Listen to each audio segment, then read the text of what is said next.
Hey everybody, this is Hayden with the Midwestern Iron YouTube channel. Today I felt like I'd just make a quick video here on how I like to rebuild carburetors. They're not that complicated, and the way I do it is definitely not right. If you take it to your carburetor guy, this isn't the way they're gonna do it, but this is the way I do it, and it's worked out pretty good for me. So, pretty simple.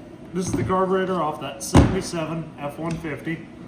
Well, not exactly. This is another one I had on the shelf that I'm gonna rebuild instead because I need that one to drive tomorrow because it's supposed to snow and I need to replace a power steering pump before I can plow snow with the Chevy. So, real quick, we'll jump into her here.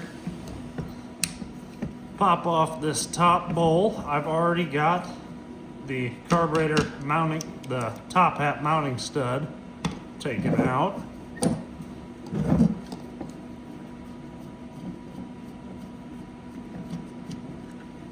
Got a little magnetic tray here. Keep all my stuff in order.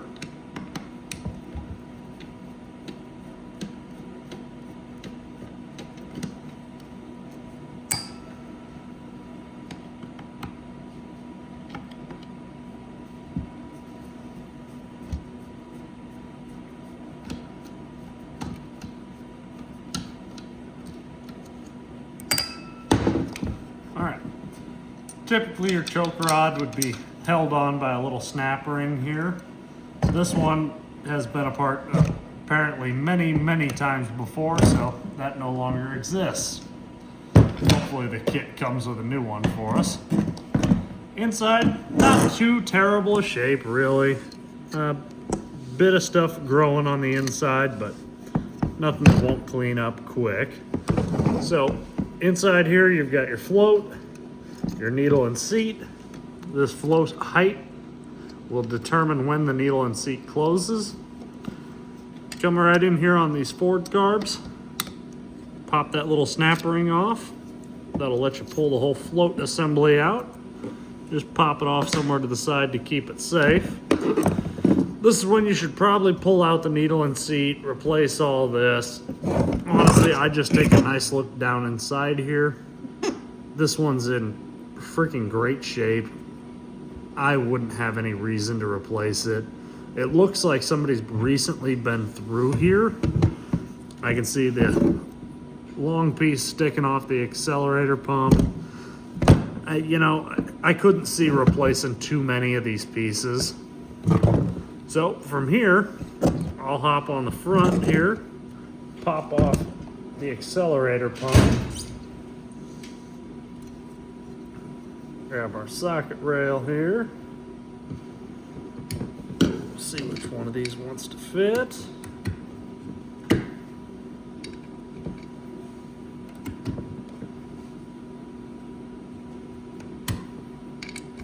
There we go.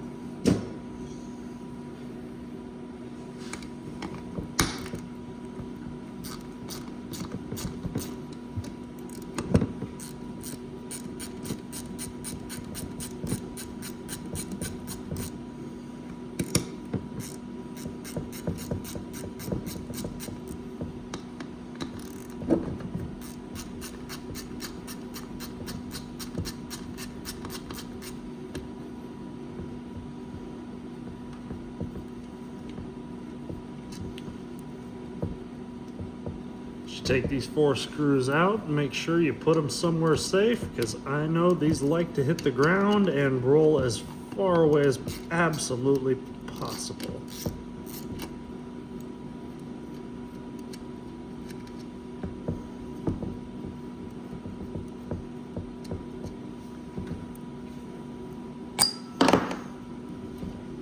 And just some light pressure pops that right out, and you can see these diaphragms here should nice and easily move side to side. And you can see actually some cracking beginning right along here. So this is what is eventually going to cause this to leak out, and you'll typically see it from right around this arm. You'll see fluid start coming out from the bottom here, You definitely don't want that. It's only going to end up in a fire. So, you know, even though technically for the time being it's not bad, here very soon it is going to be bad, and it's just not worth the risk. For the $40-some this carb rebuild kit was, and here I'll grab you the number off of it. This is a Walker kit. That is a 15593D. This kit comes with everything you're gonna need. Comes with all your gaskets, power valve, accelerator pump, everything you're gonna need to rebuild. So we'll hop in here. Let's pop out this orange piece. And for this, I like to just hop right underneath it with a screwdriver. Put my finger on top, pry it outward. That way it keeps this piece intact normally. You can see this one's starting to get hard and kind of deform. These should move pretty freely, which this one's not in bad shape. I'm sure it would have ran just fine for a few years to come. But you can see quite a bit of buildup inside of here, and we just don't need that trying to find its way through the jets. Pop that off. Then our next big piece is going to be right down here on the bottom. This is the power valve. These again, once they start to get hard, they'll start to leak out from around. So we'll pop this off.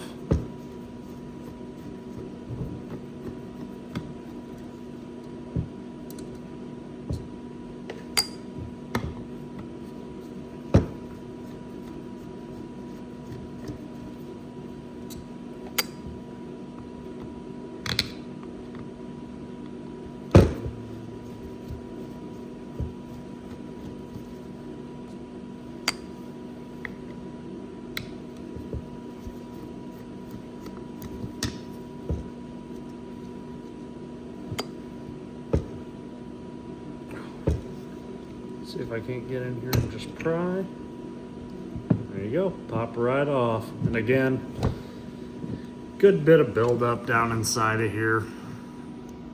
Not that those ever should be, oh, wow. Haven't even began to touch it, and this power valve is completely loose in here. Just barely sitting in there. It actually moves very freely.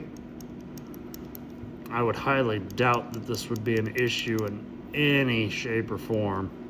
It's extremely clean. But we're already here. Just put a new one in there. Oh yeah, whoever was in here last time definitely chewed it up quite a bit trying to get that out. These throttle blades are definitely in a little worse shape than I was hoping for, but yeah. Ain't no big deal. Grab some of this out of here. All right. Last thing would be this fuel filter here. Now this one I already did blow through. I know that it is flowing just as if it should. It's more than plenty good. Now at this point, if you were doing it correctly, you should blow through all the orifices, take this out, make sure all that's good. Normally I don't do that. 99.9% of the time, you don't have to do that. Now, is it the right way? No, but it's my way of doing it, and it's gotten me pretty far. So I'll take a rag here, just plop it down underneath the carb. You can see some stuff already knocking out of it. We'll put it up on end here. Go in just a light bit of brake clean. Try and get as much as you can out of the fuel bowl. That's plenty good right there. Grab another rag, wipe off every bit of surface you can get to. Just try and get it as clean of a start as you can.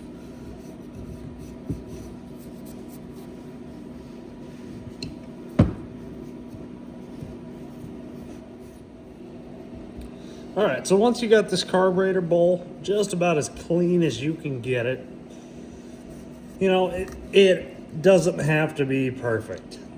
There's nobody coming in here to judge you on just how clean you can get the inside of your carburetor. Nobody's looking that close. It probably doesn't need it. Granted, in some cases, yeah, you're gonna need to get it perfect. But for 99% of all applications, you don't have to. It's fine. There's no car show that's looking down inside the Venturis here to see if you got every little bit of dirt. So then what I like to do is come in here, take your brake clean on the straw, get it as close as you can to inside the jet, blow through it just a little bit. Make sure it's coming out the booster over here. If it's flowing, it's probably fine.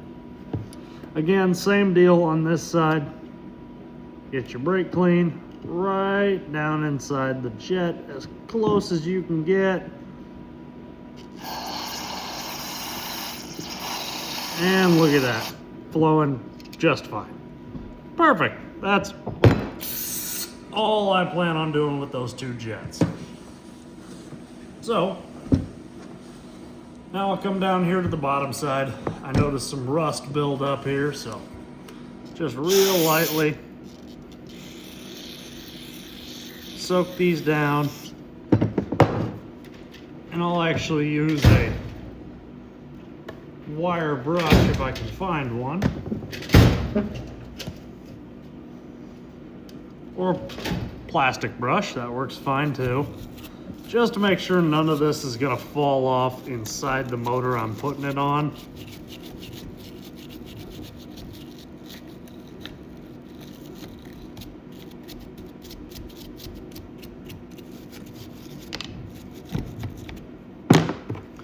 And look at that. Plenty good. Not gonna hurt anything. Cleaned it up a little bit. I ain't asking for perfection. Now you do want to pay attention to right here in the back on each of these throttles is what we call the transfer slot. It's that long rectangular piece right down here. Now what this does is help on the transition between idle and partial throttle. When you're hitting this transition, that will help bleed vacuum and make that transition easier going from your idle circuit to your main boosters. As long as you can see light through it, I mean, hold it up to the light, make sure there's good daylight coming through there, it's probably fine. Again, with your idle screws, I like to set them all the way in. There you go, seated. Same deal with this side, go all the way to seated. All right, and same deal on this side. You go from full seat, 1/2, 1, 1/2. That's perfect. Should be close enough that when we're putting it on the truck, we can set it from there. It's just a good starting point. That's all you're trying for at this point. Now, right down in here, going over to your power valve again, make sure that this passage right here, which gives it that vacuum pressure to open or stay shut, just make sure it's clear. That's all it needs to be. If it's clear, you're good. Now is when we get to start digging into our parts bin here. So, first I'll snag our power valve and the gasket for it. Right down here. Now, if I plan on taking this carburetor apart again, what I will actually do is a little trick I learned from Luke at Thunderhead 289 on YouTube. He'll put a little wheel bearing grease on these gaskets, specifically these ones here, but you can really use it on any of them in here, and what that'll do is keep it from ripping into pieces when you go to take this apart again. Now, this is one I don't plan on taking apart again. odds are this truck's gonna end up in somebody else's possession here soon, and it will no longer be my problem. So, for the time being, I'm gonna call that plenty good enough. Hop in here. This is a 1-inch wrench, by the way. Just go to barely snug enough. Something that you know it's not gonna back off like the old one did. Hop in here, try and move it. It's not going anywhere. It's perfect. Now that that is taken care of, we can get back to our cover here. Cover, same deal. Somebody must have had this really recently apart because that peeled off very, very nicely. And there's a little bit of schmoo in there, so I'll just take this over the rag.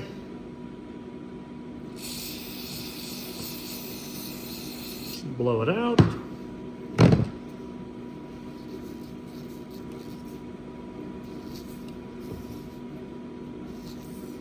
And that is plenty clean for what I'm trying to do. Now I'll grab our new gasket, make sure we match it up to our old one here. You know, sometimes with these newer gasket kits, they don't exactly match what came out of it. So, match these up. They are absolutely perfect. I have no reason to question it. But I just like to be safe with what I'm doing. Pop the new gasket on. And that. Grab our 4 screws we set off to the side earlier.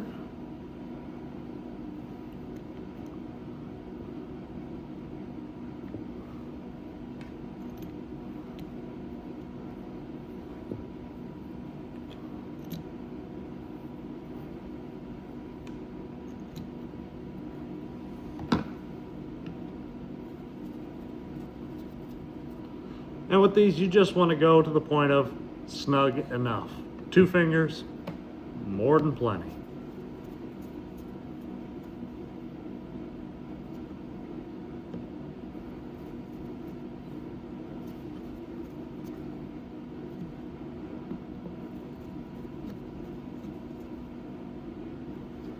All right.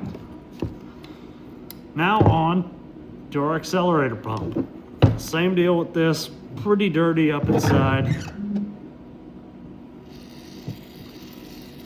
Very lightly, get some brake clean on there. This time I will take the plastic brush to it, just to break free a little bit more of that stuff. Come in here, rinse it out, and that is more than plenty for what I'm trying to achieve. There's our new gasket. So we will take this, and where is, all right. So if we hop inside of here, see our new valve here. This one goes in that center largest hole. Pop it inside, and then down here inside the bowl, you can actually take 2 fingers and pull this back. Just be very gentle. It'll pop that little bit through. Now this is something you definitely do not have to do. I just like to for consistency's sake. I will come in here with a pair of diagonal cutters and actually trim the tail off of that. Now, is there any real reason to? Is it gonna affect anything? No, but I like to. You don't have to. It's not gonna change anything. Plop our carb back upright. Pop our spring in. Our new diaphragm, which you can see, nice and even. Isn't trying to flip inside or out. Sits very, very evenly.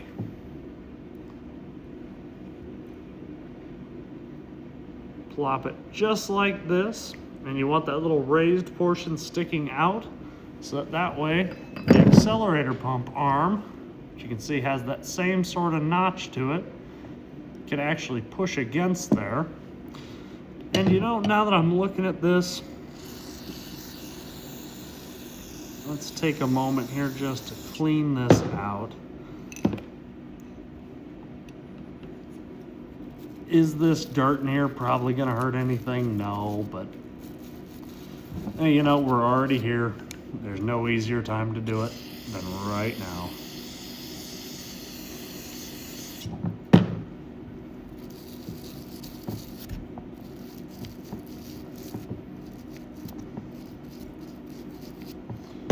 And I'm doing this just with a plastic brush. You could do it with a toothbrush as well. It's not gonna really affect anything, what brush you're using. Just make sure you're not using a steel against this aluminum. The steel can start to eat into it, make it harder for your gasket surfaces to seal up. All right, that will be plenty clean enough for what I care to do. Pop this back together here. Now when you're putting this arm on, I always like to go to the least fuel position. So just keep note of it. And of course, when we get into tuning it, you know, you may need to change that. Not too big of a deal whatsoever to pop it back off and recalibrate it.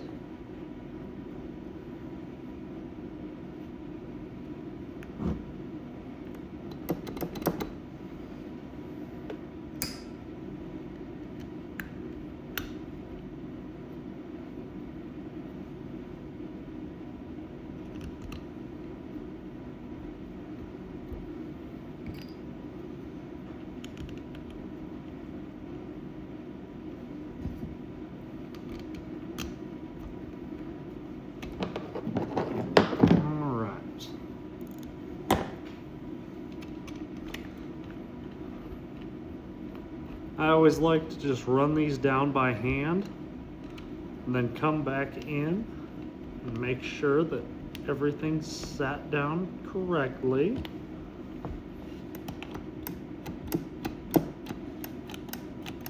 Perfect. All right.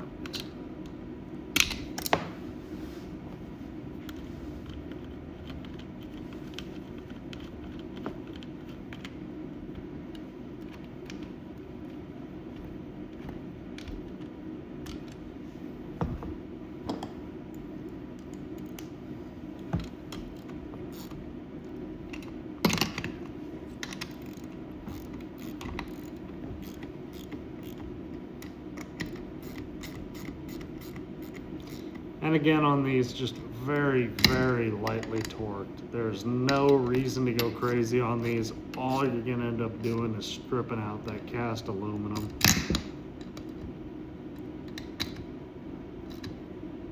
There we go. Still functioning just like it's supposed to. Throttle is actuating just like it is supposed to. So, now we're back to putting that float back in, which we're gonna reuse the needle and seat. I'm gonna trust whoever put this back together last time as far as the float height is concerned, which 99.9% of the time when you're finding these old rigs that have been sitting for years, some farmer parked them out back, it ran just fine when they parked it. For reference, this is where the float height is currently sitting. It's good enough. It will run just fine.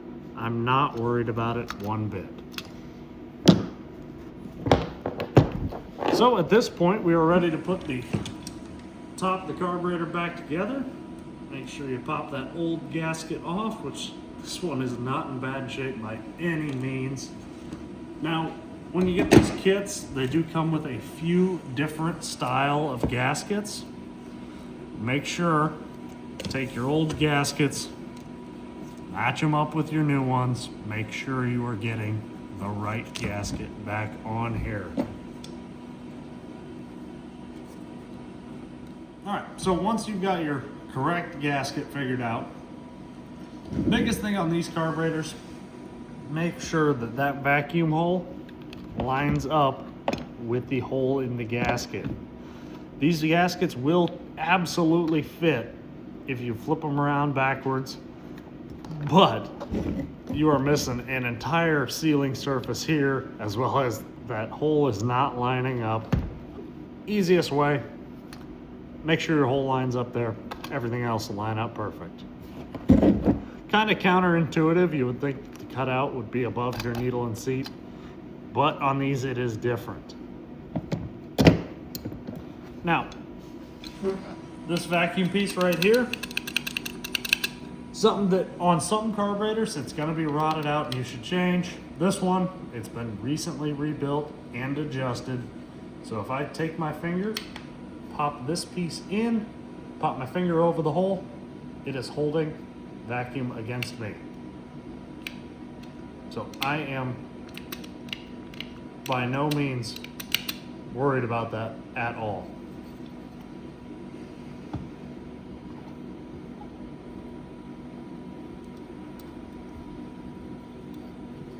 All right, now here is where you gotta have 3 hands, because this choke linkage needs to hook up to your choke here.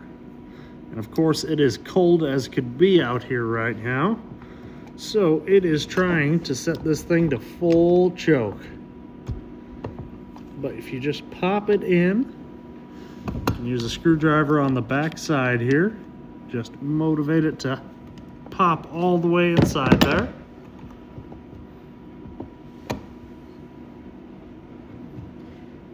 Set the carburetor top back on. And I like to start all my screws before I snug any of them down. And then I like to go with like a crisscross pattern. Make sure everything torques down evenly.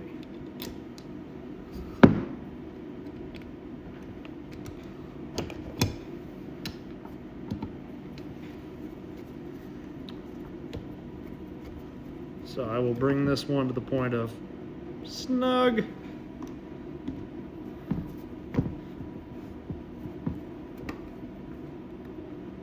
Snug.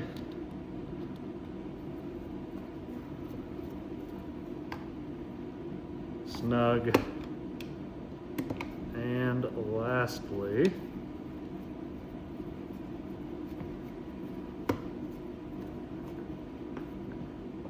snug.